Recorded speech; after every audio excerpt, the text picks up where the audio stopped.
पश्चात श्री राम जी कहलन, ब्याहक पश्चात राम जी कहलन, मन हमर अछि आतुर। ब्याहक पश्चात राम जी कहलन, मन हमर अछि आतुर। परिक्रमा कय देखब हम केहन अछि हमर सासुरियो। परिक्रमा कय देखब हम केहन अछि हमर सासुरियो। ब्याहक पश्चात श्री राम जी कहलन,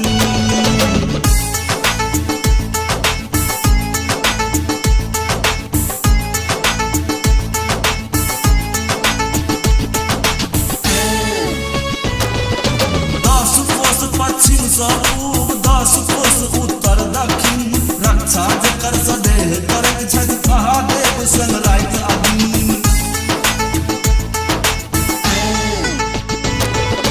10 कोस पश्चिम सँ पूब 10 कोस उत्तर दक्षिण, रक्षा जकर सदेह करैत छथि महादेव संग राति अग्नि।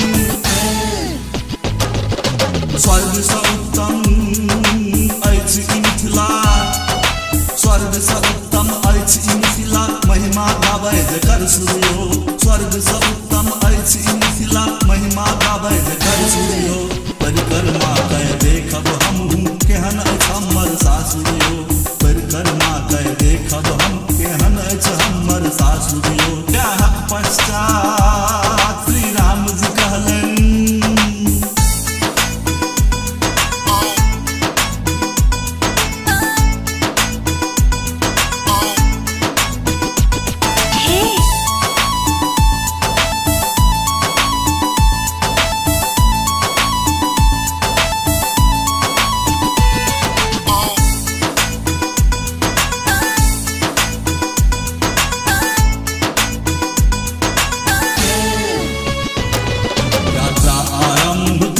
रघुबर कल्याणेश्वर धाम सँ, फुलहर में गिरजा के पूजन कय चला वही ठाम सँ।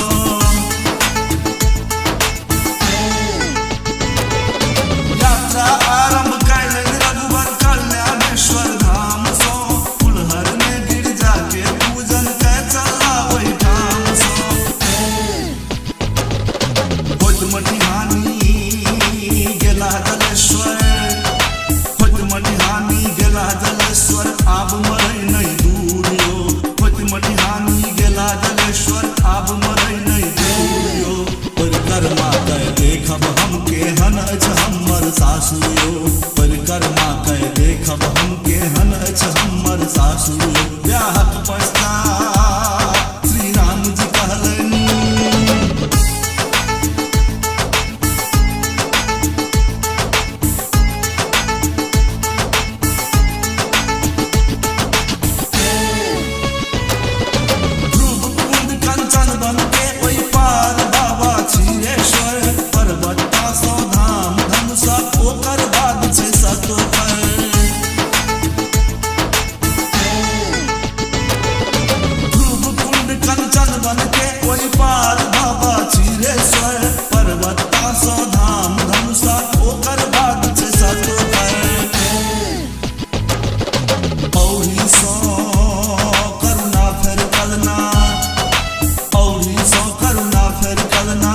परिक्रमा पूरियो।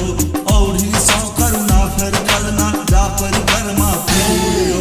परिक्रमा कय देखब हम केहन अछि हमर सासुरियो। परिक्रमा कय देखब हम केहन अछि हमर सासुरियो। ब्याहक पश्चात श्री राम जी कहलन,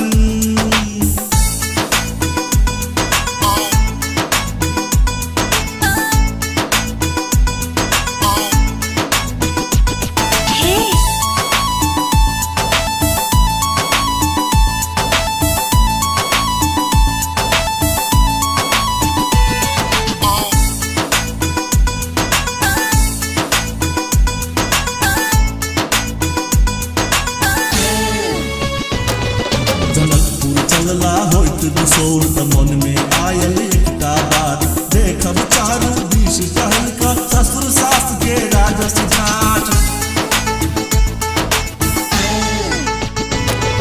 जनकपुर चलला होइत बिसोर त मन में आयल एकटा बात, देखब चारू दिस टहल क ससुर सास के राजस ठाठ।